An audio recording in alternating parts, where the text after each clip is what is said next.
Everybody, welcome to this month's bi-monthly group coaching call. This is one of my favorite topics, how to speak to a multifamily broker with confidence. And this particular topic came about as a result of an email that I received from one of our masterclass clients. And I'll give you a little bit of a disclaimer in just a moment, because I don't want you to necessarily approach the brokers the way that I do, but I want you to hear the disdain in my voice as we go through this particular process, so you can understand exactly where you need to be coming from. Okay. Now, obviously, let's do a little bit of housekeeping. It's the beginning of April. This is a recorded phone call. You'll find all of these calls on the membership site under the group coaching call site. I like to keep, I'm going to build up a huge library of these phone calls and categorize them so that you can all find exactly what you're looking for as time goes on. And this one just happens to be done in April. I'm not even going to tell you what year it is. But coming up, you would have received the email from me that shows the schedule of events for April. We've got 2 group coaching calls tonight regarding a multifamily broker, and then on April 16th at 4 p.m. I just received confirmation that she will be available. We will be having a live conversation with Kim Taylor. She's an SEC attorney out of Gene Trowbridge's office.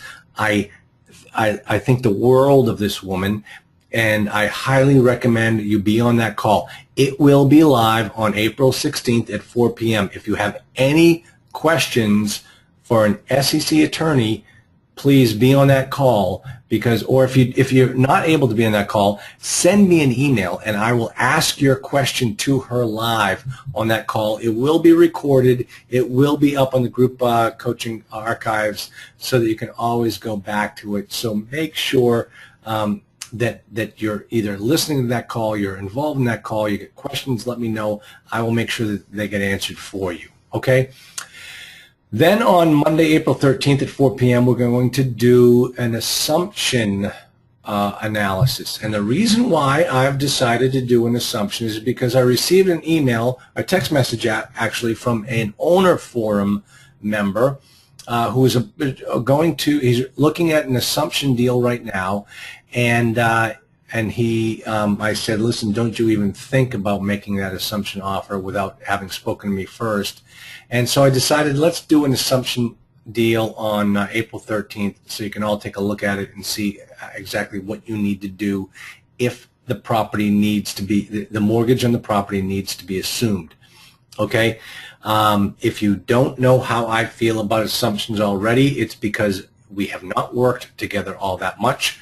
Because if you had to ask that question, you would know I hate assumptions. I think they are a scam. Not a scam, but the fact is that if you are looking to do an assumption, the seller owes you huge. And therefore, that should come out in the offer price. And you need to understand that when you're going into these types of deals, okay? Also in April, actually I run the Boston RIA for my good friend Duncan Weirman. So we will be running that on April 7th. But I'm also going to be speaking 2 days later down at the Southern Connecticut RIA in Norwalk, Connecticut. We're going to be doing a 3-hour event there. If anybody wants any more information on that, they can just shoot me an email. I'll get you the information. That should be fun. I don't like to do RIAs. I really, I like to sit here in my coaching classes and help clients all the time. RIAs are such a pain in the neck. But you know what? They asked me to do it, and I said, okay, fine. I'll be happy to come down there to Connecticut. All right. Then hey, this is a really cool thing. Our first owner forum mastermind group for the groups 1 and 2 are going to be conducted on April 13th, which is a Monday, and then that April 16th. So at 6 p.m. we're going to be doing the video teleconference for the first owners forums in the mastermind group, for the mastermind groups for the owner forum. And I'm looking forward to these. This is going to be a new concept. The people, we have 10 people in this particular owner forum. We're going to work out the kinks through April, make sure that we've got everything working well. And then also at the end of this video, tonight's call, I'm going to tell you, if you're looking to get into the owner forum, I have one last group that I'm going to set up on a discounted basis. Not a fully discounted like these people are getting, but slightly more than what it's going to go out to when it hits the market in June.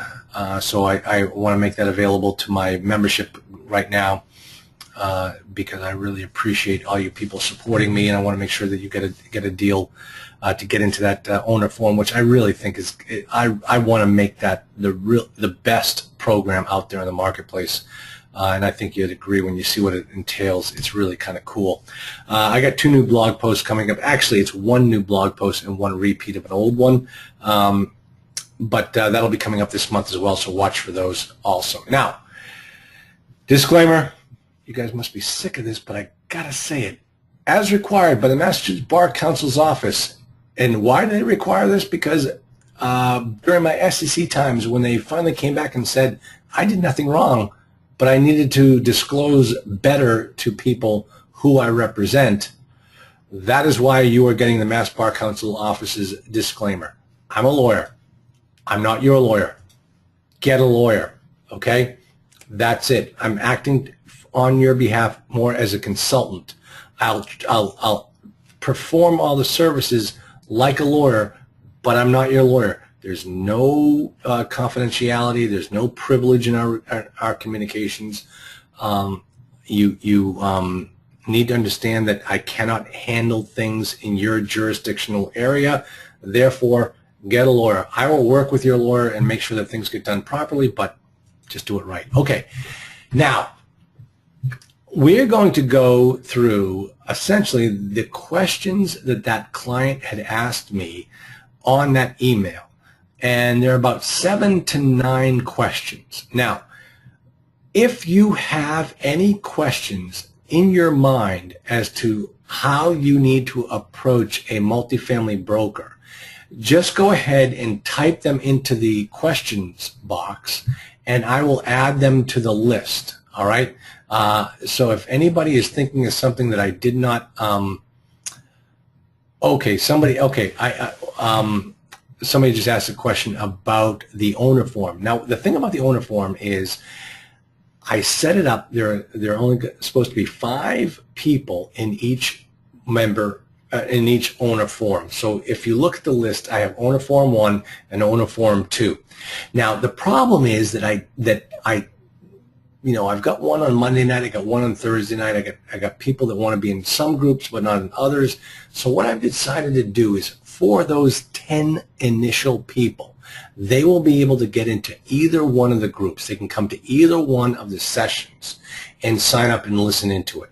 And I'm going to try to figure out, as we go through the owner forum process, how I need to limit it to a particular group. But right now, for the first 2 groups, I'm going to try to open it up to everybody so that everybody can try to make it to the different groups. So, Harley, the answer to your question is come to one, come to all, and figure out which one you want to be in. Okay, I really appreciate the first people in that group.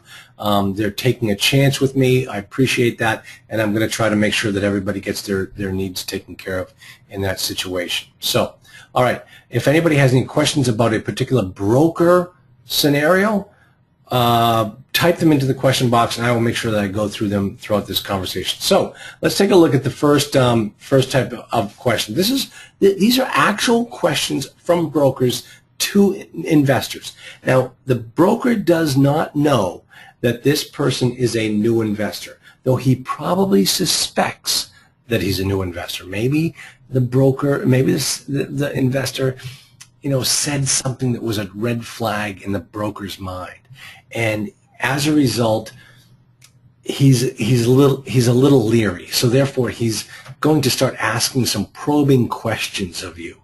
Now, I am going to answer these questions as I would. I am I'm from the Northeast. I'm from Boston. We don't suffer fools very well. And so you are going to hear me get a little irate at some of these questions. And you'll hear my answers and the anger in my voice as I answer these questions. I do not recommend you take that approach with a broker that you've never done business with and the fact that you're brand spanking new. What I recommend you do is just understand why I get mad at these types of questions from brokers, and hopefully it will give you a change in perspective as to how you need to approach brokers. And the reason why I say that is because when I first got started, I was terrified to speak to a broker as well. I mean, this guy, oh, hey, yes, please send me your property packages. I'll work them up. I'll do a great job, and I'll submit an offer to you. As opposed to where I am right now in my investing career, where it's like the broker has to prove to me why this is a good deal, why I should bother working on this particular property package. So understand my perspective as we go through this process. First question from the broker is, do you have the cash to close? Now, if a broker ever comes to you and asks that question, you should be insulted. At least I would be. A new investor might think, oh my gosh, he's going to find out I don't have any money. Well, you know what? There's no reason for him to know you don't have any money. It's none of his business. Do you have the cash to close? Well, okay, now here's where you're getting my Irish up on this particular question. Well, do I need cash to close this particular deal? Are you trying to tell me that this deal I will not be able to get this deal financed by a bank? I have to come to this deal with all cash? Well, if I have to come to this deal with all cash, then my offer is going to be substantially reduced. Are you telling me that this property requires all cash? No, no, no, no, no. I just want to know, will you have the 20% down in order to get this deal closed? Oh, well, listen, if this deal requires 20% down to close, I will have that money available for me when we close. And if it requires 25% down, I will have that available. But let's make sure the property can qualify for that amount of deposit, that amount of a mortgage, before we start talking about how much money I need to close on this deal. Do you see what I did? And you'll see that me do this throughout the whole course of these questions. I put it back on the broker, and I put it back on the property. I totally deflect. I'm like Wonder Woman with those magic bracelets. I totally deflect everything that he comes at me with by saying, it's not about me. It's about the property. If the property can support this, then I'll be able to close. If the property can't support this, then I can't close. And it's not my fault. Don't blame me. So that's when you see the broker come in there, like, do you have cash to close? Do I need cash to close? Right away, I come back with a question. Do you have cash? Do I need cash? So I want you to think in your mind, I want you to think like a lawyer.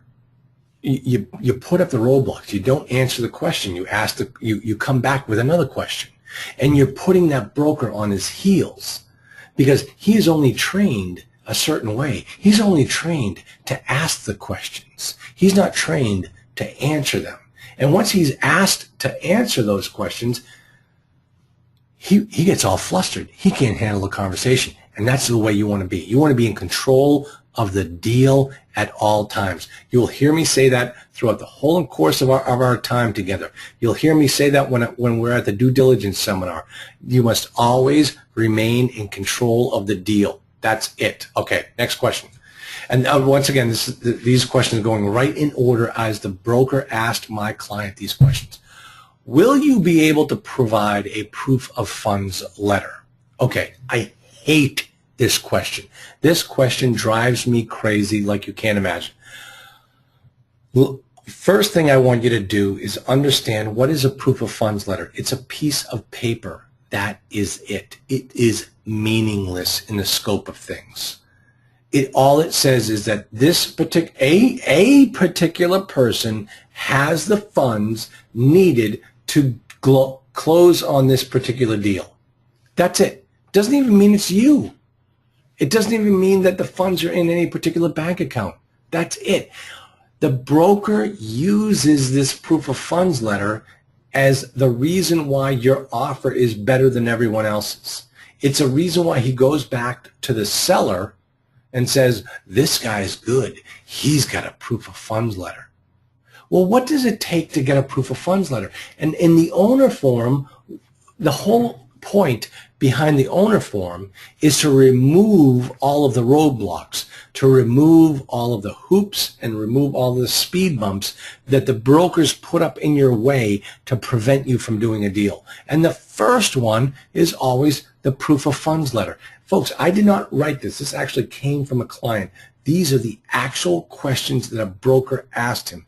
And so many times I've seen people, new investors, get to this question from a broker and they cave, they fold like a cheap suit. They say, oh, I don't have a proof of funds letter.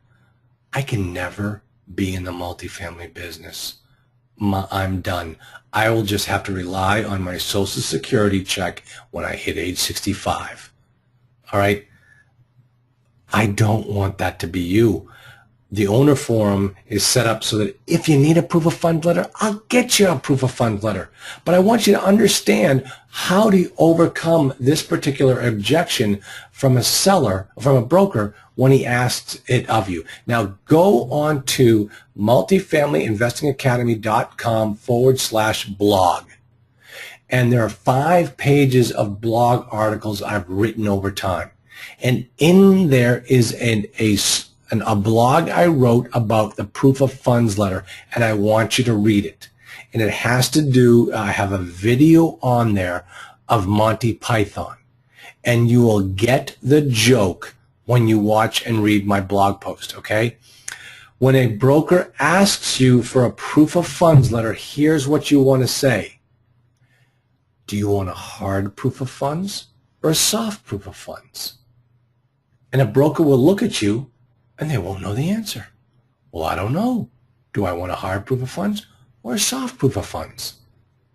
Well, if the broker says, well, I don't know, then I can't get you what you're looking for. Well, I want a soft proof of funds. Well, for how much? Well, for the down payment. Well, what will that be? Well, I don't know. Well, neither do I. So, you know, you're doing the dance with the guy. He asks you for a proof of funds, but you don't even know how much for. I mean, if a broker asks you for a proof of funds for the full purchase price, tell him to go pound sand. You are not going to have a proof of funds letter. You know, if you're looking to buy a $5 million property, you're not going to have a bank account that has $5 million in it. And if this guy asks you for it, he's a knucklehead. If anything, you should have a proof of funds of $1 million or 20% of that $5 million purchase price. But you got to make him ask you for that. And if you need $1 million, fine, we'll get you $1 million. I got a guy that's got $10 million in a bank account, and he'll show you a proof of funds letter, you know, for a price. He'll write out a letter because all the letter says is that this person has this amount of money in this bank account. It doesn't say that this person is going to invest in your deal. No, that's not what a proof of funds says. All the proof of funds says is that this person, you know, could be your great-great-great-great-great-great-grandmother, has this amount of money in this bank account. That's it. You show up and you attach that to your offer just got stronger. It's crazy. I know it sounds stupid, but that's how ridiculous a proof of funds letter is, and that's why I can't stand proof of funds letter, but every broker will ask you for it. So go back and read that blog post that I wrote years ago. It's actually pretty funny. It has to do with the Bridge of Death. And if anyone's on the call right now that is a Monty Python fan, you will know exactly the joke involved there. So, all right. I'm just checking. I'm checking questions right now. Yeah, thanks, Vance. I appreciate it. But Bob Bryantton, inappropriate comments from Bob Bryantton, as we can always expect from Bob. Okay. Let's see. Next question. Here we go. Are you pre-approved for financing? Do I need to be pre-approved? Do you see what I just did? I just totally turned around. Do I need to be pre-approved? Why should I be pre-approved? We haven't even looked at the property yet. I'm not looking to, the approval for this mortgage is not going to be based upon me. It's going to be based upon the property. Is the property qualified to be financed? If it is, then we shouldn't have a problem. Why are you asking me if I need to be pre-approved? If you're asking me whether I need to have, if I have a key principal or I have the right people on my team, don't worry about that. I'm in the Multifamily Investing Academy Owner Forum. I have key principals. I have all the right people lined up behind me to make this thing happen. But why are you even asking me whether I need to be pre-approved? What's wrong with the property? The property is what gets approved in financing, not you. That's why when you hear people say that the property was under contract before you and the buyer could not perform, the truth of the statement is the property could not perform. It had nothing to do with the buyer. But the brokers will never tell you that. So when you hear a broker say the buyer could not perform, don't believe what he just said. What he just meant to say was that the property could not perform. And so that's where the problem lies. I mean, of course, a buyer may not be able to perform. A buyer may not be able to come up with a down payment. But I'm telling you, every time I've heard them tell me that the buyer could not perform, it was because the property could not perform, and therefore the buyer could not get the investment money to do the deal. That's how it's always worked. The broker will blame it on somebody else. He will never blame it on the property. So pre-approval for financing does not necessarily happen in the multifamily world. The property is what gets underwritten. Okay? Now, okay, this one you really have to be careful of. Will you be syndicating the deal? Now, as a new investor, you might think, well, look at me. Look what a great job I'm doing here. I am a syndicator, and therefore I will be syndicating this deal. That is code to a broker that you don't have any money. Don't you let the broker know about that code. Never tell the broker that you're syndicating the deal. What you say to the broker when he asks you this question, will you be syndicating the deal, is like, well, that depends. It really depends upon the strength of the deal. If we go back and we find out that this deal is a smoking hot deal and it works out exactly the way you say it will, Mr. Broker, then I have one investor that will write a check and won't be able to do this deal tomorrow. But if it turns out the property is not what you say it is, well, in that case, I might have a little bit of trouble putting the deal together. Why don't you tell me right now, Mr. Broker, is there anything I need to know more about this deal? Let's quit beating around the bush. Tell me what I need to know. Am I going to have a trouble with this property getting financed? Because if I am going to have trouble getting this deal financed, then why don't we just cut the bait right now and move on? And so you put it back on the broker. Will you be syndicating this deal? Am I going to need to syndicate this deal? I have investors that will write a check to do this deal tomorrow, only if it's a good deal. Mr. Broker, is this a good deal? Okay, are you getting the gist of what I'm trying to do here? You just totally deflect. You put it back on the broker. His entire job is to put roadblocks up in front of your way.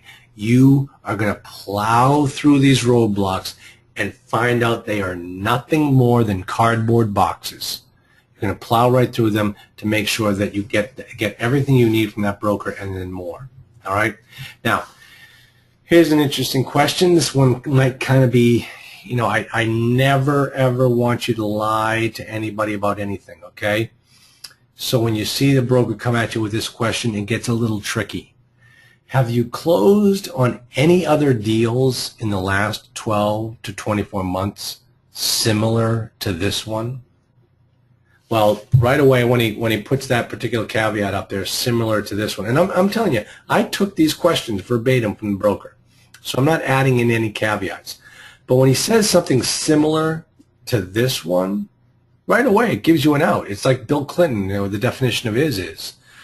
You're parsing the words. In this particular case, is similar to this one? Well, no. There is no deal that is similar to this one.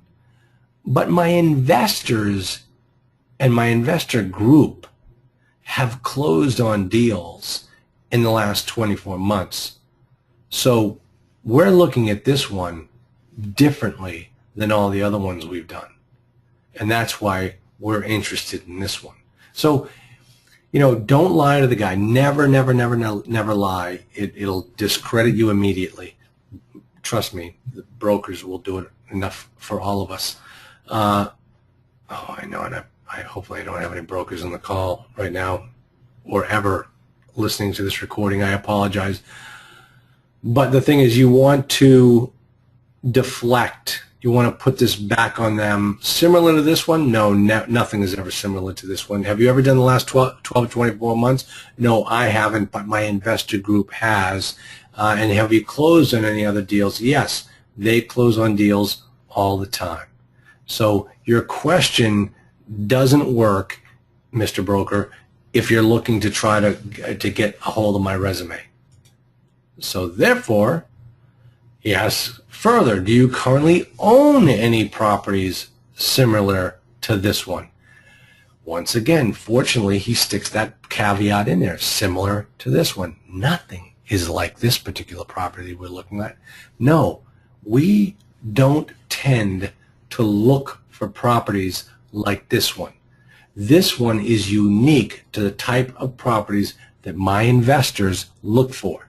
So we currently do not own any properties that are similar to this one. That's why we are interested in this particular property. All right, are you seeing how I'm coaching these answers? Folks, if your enemy has a gun, you don't give him bullets. Don't give the broker information that will put you in a bad light. Don't do it. Consider this a first date. You're not going to spill the beans on the first date. So don't do it with your broker. He may sit down with you and go through all of your what's that? I know Bob Bryanton probably knows that dating service, the one that asks all the right questions. That's not the one you're looking for. You want to keep these cards close to your vest. You don't want to give away everything on the first date, like Bob Bryanton. Okay, so let me see what else do we have on there. Okay, will you be able to provide a schedule of real estate owned or a resume? Okay, they call it an REO, or a real estate owned schedule. All right, schedule of real estate owned, same thing. Okay, or a real estate resume. The answer to this is, I can give you a schedule of real estate owned, but I know my bank is going to ask for it anyway. So because of the confidentiality and the privacy that my bank entitles me to, and they're the ones that are really putting up the majority of the money, I am less inclined to show you what I own. I'm more inclined to just give it to my bank. And if I qualify with my bank, then your lender, your seller should not have any problem. You don't want this guy to know what you do or do not own. And let me put that to you. Let me put that to you again. You do not want this guy to know what you don't own. If you don't own anything, you don't want this guy to know. You don't want this guy to know what you own. Okay? I just changed one little word. I don't want the enemy to know how much real estate I own, because that's going to work against me as well. It's never to your benefit to let the enemy have bullets for your gun. Don't tell him what you're worth. It's none of his business. So if this guy's asking you for a schedule of real estate owned, you say, oh, of course I have a schedule of real estate owned, and I plan on providing it to my lender because my lender wants to know what I'm worth. And he's the only guy that needs to know. You, Mr. Broker, don't need that information. Just think about it. If you give him that information before you even make an offer, let's say you look really good. I had one particular member of one of my groups. She was worth $16 million on paper. Well, do you think we were able to go back and negotiate a lower price with the seller and try to get a better deal when he found out that one of the buyers is worth $16 million? No, it didn't help us one bit because I was giving bullets to my enemy who has a gun. Don't do that. Schedule of real estate owned is none of the broker's business. He's not entitled to that information. Only your bank is. And the thing is, when we were, doing deals and we had other key principals coming in, we made it very clear to our key principals and to everyone else that, hey, listen, we need you to submit your information to the bank. Do not submit it to us, even your partners, because I don't even want to know what you're worth. I don't want that information on my desktop. So just deal directly with the bank. And the same is true with a broker. You do not want to give this guy your information. Just don't do it. That's your own personal information. None of his business. But a broker is going to ask you for it anyway. Okay, let's see. Oh, okay. How are you acting as a principal, a syndicator, or a broker? All right, now the broker, they're asking that question because they don't want to have to split the commission. We all know that. That's why they ask that question. But they also want to know, well, are you a principal or are you a syndicator? Well, the answer is, well, I don't know. I haven't decided yet. If this deal is as good as you say it is, I might buy it outright. But if the deal is not as good as what you say it is, I may have to bring in some other investors and make this deal happen. But you understand that, broker, don't you? You understand that, if this turns out once I do the due diligence, it's not as pretty as a baby as you thought it was, then maybe I might have to bring in some other investors. But let me tell you right now, if this deal is as good as you say it is, I got one guy right behind me who will write a check for the entire deal. We'll put the whole deal together and have it done in 30 days. But if it's not, it's on you, Mr. Broker, because you told me it was great, and we'll just have to wait and see. So that's another question, another way to deflect from a broker. Now, here's what happens when the broker's out of questions.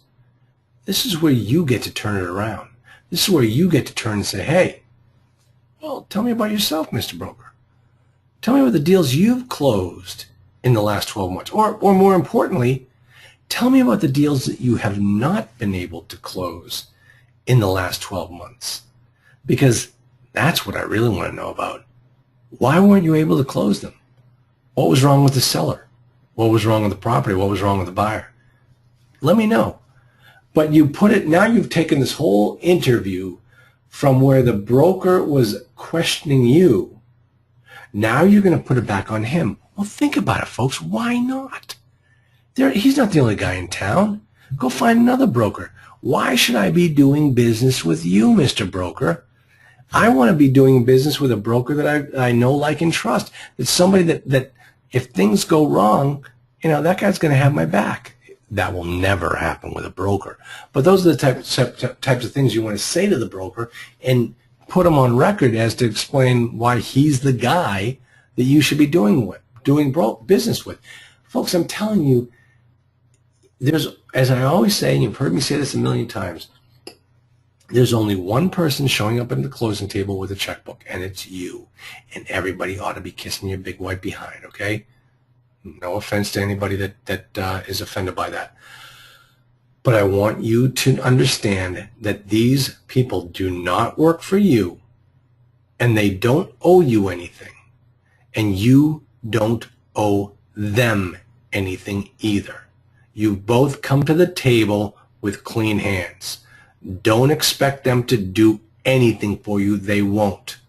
And if all they do is ask things of you, push back on them and say, ain't going to happen. I am not going to disclose to you all the information about my deal. We are not friends, Mr. Broker. There's a antagonistic relationship between the two of us. So make sure you always approach that relationship that way. They are not your friends. The broker is not your friend. He's the seller's friend. The seller pays him. He doesn't pay you, or you don't pay him. So he owes you nothing. And the whole idea is the only way the broker gets paid is if the deal closes. So he is going to try to figure out as best he possibly can by asking probing questions if you are able to qualify and close in that deal. It's not his decision to decide whether you can or can't. It's the bank's decision. It's the property's decision. Don't let him control your future. Don't be the person that is sitting in that one-bedroom apartment in some 65-plus retirement community who's waiting for their Social Security check because that's the only source of income they have, because they couldn't answer the questions to the broker correctly 15 years ago, and therefore they never bought a multifamily property to supplement their retirement income. Don't be that person, okay? I don't want you to be that person. Okay, now, let me just check questions. If anybody has any questions right now about that, if anybody has any questions about what they should be asking their brokers, or what they should or should not be saying to their brokers, please let me go. Oh my gosh. I represent that remark. Thank you, Bob. Yes, you do. Okay, let's see. Here's a question. Charlotte, one brokerage firm we've been dealing with has in-house financial lending. Should we avoid in-house lenders since we have to share our financial info with that sellers brokers will see? Yes. You need to remain in control of the deal at all times. That is the number one rule. When you come to my seminars, when you come to my due diligence seminars, I say that, I scream that from the rooftops. Always remain in control of the deal at all times. When you let the broker control the in-house lender, you've just given up that control. It's none of his business. And let me tell you something. I was working with a I was working with a particular client of mine. Let me just see if this particular client is on the call right now. Yes. Yes. This particular client is on the phone call right now, and if this particular client, who knows what I'm talking about, would like to come online and share her side of the story, she would happen to be dealing with a brokerage house. Yeah, it's interesting. Bob Bryanton, who owns about 1,400 apartment units, just said, my partner of 6 years has never seen my PFS, personal financial statement, nor have I seen his. And that's exactly the way it should be. So you will never give a broker your PFS, your schedule of which includes your schedule of real estate owned. You will never give it to him. And Bob just says, and this is so true, I'm in partnership with my family members. I've never seen their financial statements. I don't want to see it. It opens me up for huge liability. I don't even want to see it. So if a broker asks you for that, it's none of his business, okay? Now, this particular client of mine who is on the call right now, and I'm waiting for this person to give me approval to welcome them onto the call and maybe open up their phone line so they can answer this question. She was working with a particular brokerage house that also had the lender who sat in the room right next door to the broker, who happened to sit right next door to the room of the owner of the property. So you had the broker, the lender, and the owner all in the same hallway together. Now tell me if there was not a conflict there. And they wanted her to put her loan application in through the lender. And I said, not on your life. These people are not your friends. And the person that I'm talking about has just chimed in, and she said, ha, ha, ha, I remember that. What a joke. And let me ask you, just to keep this totally live, would you have this person that just answered that question, would you have any objection to me unmuting you and having you come on live and discuss that with everybody right now? I will, if you say no, I totally understand. I won't put you through that. Okay, good. She said yes. All right. So I am going to unmute the call, and let's see how the audio goes. Are you there?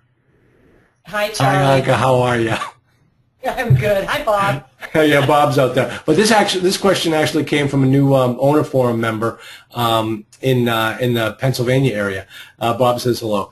So Anka, why don't remember this deal? And for those of you on the call right now, this broker is somebody who does a lot. I mean, he's a lot of distressed assets out of the Florida marketplace. Yeah, they were down, I think, in Jacksonville, right. and we were looking at some properties in Georgia, I think. Okay.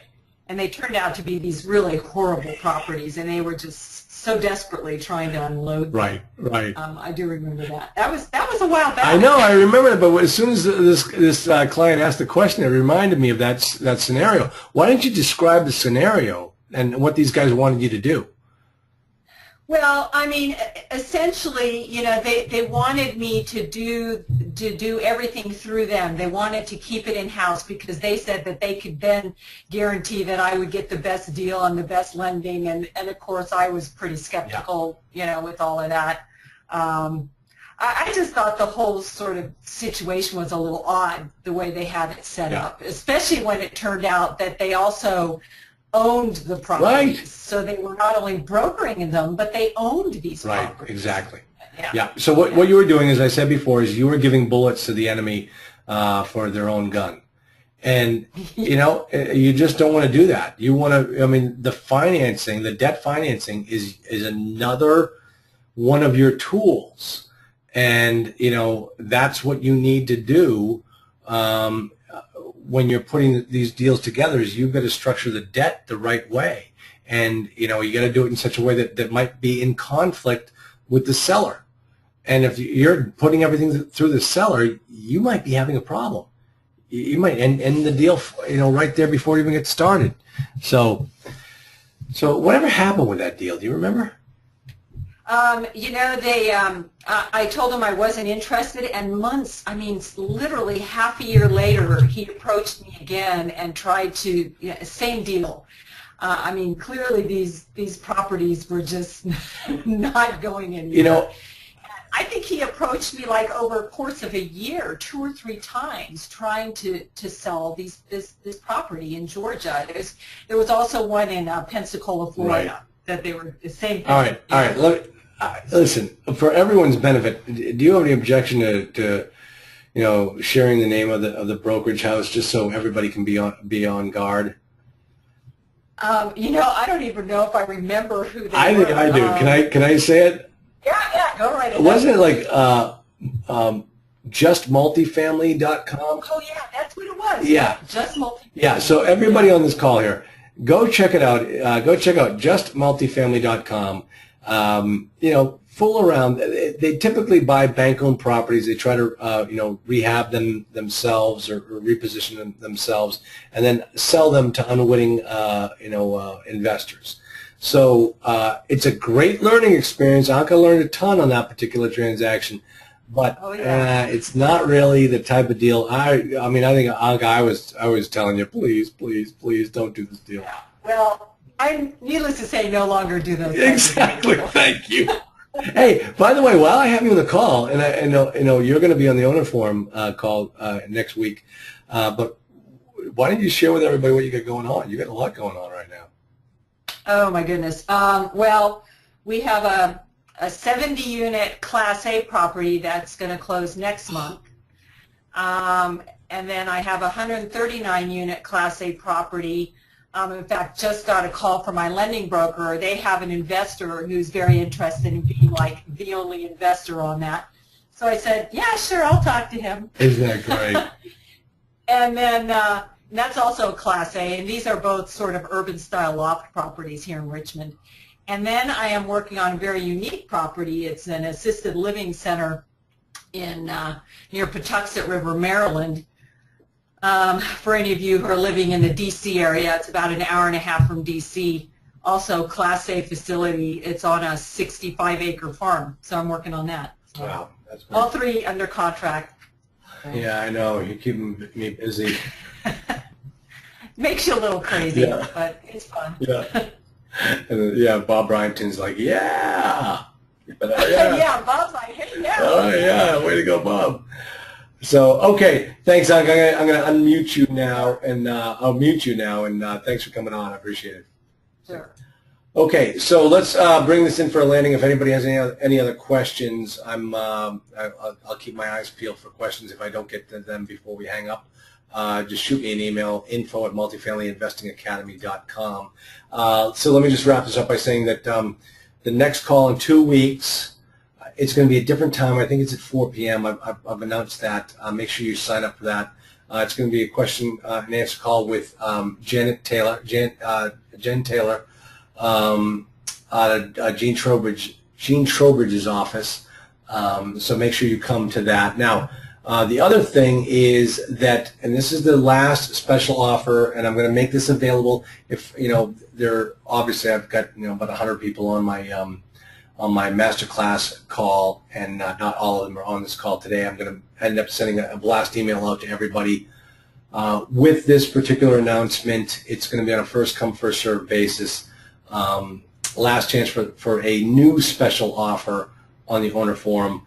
I'm going to open it up for May. I've already got my April slots filled. I'm going to open it up for May. I've got 5 slots available for the next owner forum group starting in May. Now, after this particular event, all of the owner forums will be priced at $497, and I don't think I'm going to hold that for very long once I start filling them up. I think because of what we offer on the owner forum, I just can't keep offering it at that particular price. And so watch this. I'm going to do one of those RIA type events where then I cross out the $497.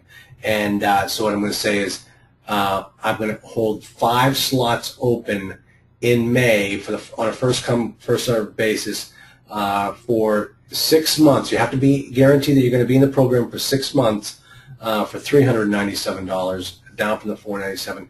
And I'm going to hold it for you there at that price for a while. Oops, whoops, it went backwards. Hold on. I'm going to go back and do that again and scroll all the way down to the end. Oh, I blew it. All right. Well, so you're going to get an email from everybody, from me. I did it again. An email from me that you can get into the owner forum. This one next group of May for 5 people, I'm going to hold at the $397 rate. After that, it's never going to be at that price again. It's going to be the $497. You got to give me 6 month guaranteed. It's unlike the master class where you can jump in and jump out. The owner forum, I need to have you in for 6 months in order to build a group, a core group of your mastermind friends who you're going to be doing deals with going forward. So you got to give me that commitment. And I'm going to hold it at the $397 price. For what it offers, you'll find out that's an absolute steal. I know as time goes on, I'm going to do away with that $497 price, and we're going to go much higher. If you have any questions about how it works, what you need to do is go to www.mfia.masterclass, just like the regular program, but /owner forum, and you can see what it entails. If you go to that website, owner forum, the MFIAmasterclass.com /owner forum, do not click the order now or the purchase now or the sign up now button on that website. That's going to charge you the full $497 rate. If you want the discounted rate, just shoot me an email and I'll get you into the program at the $397 rate. So don't do it that way. And I'm going to be sending out an email to all the other classes. But once I have 5, I'm shutting it down at the $397 rate. So hopefully you'll sign on board. So everybody, I hope that was helpful. I hope you got a lot out of that call. Let me just do one last quick little check. on my, see if anybody has any questions. I think this is a pretty good topic. Oh, wow. Hey, Charlie. Okay, Rick. Oh, there's always some wise guy. Is that the best you can do? Yeah, okay. And I'll talk to these guys privately. Okay, what we need to do to get ready for the first. Okay, hey, yeah, one student here asked a question. Can you tell us what we need to do to get ready for the first owner forum call? Okay, here's the deal. I am going to build up your confidence so that you know how to make offers for multifamily deals. So what we are going to be doing in every single phone call is making offers. You are going to be showing up to the table with deals that you're interested in. And if you're not even interested in them, I don't care. We're going to make offers. Every single week you will be making offers in the owner forum. And I don't care if you like the property. It doesn't matter. I want you making offers. I want you starting dialogues with brokers who are in this business. I want you starting to get things out there, because if this isn't the right property, the broker's got some behind the door that he's never going to show you unless you show him that you know how to make offers. So the whole idea behind the owner forum is to increase your activity, and you've got nothing to worry about. You've got oh, I can't qualify. Oh, I can't do this. Don't worry about it. That's why you're in the owner forum. We are removing all of those roadblocks and making sure that everything is going to be taken care of for you. You're going to make offers with absolute confidence when you're in the owner forum. So when you show up to the call, have some deals that you're ready to make offers on.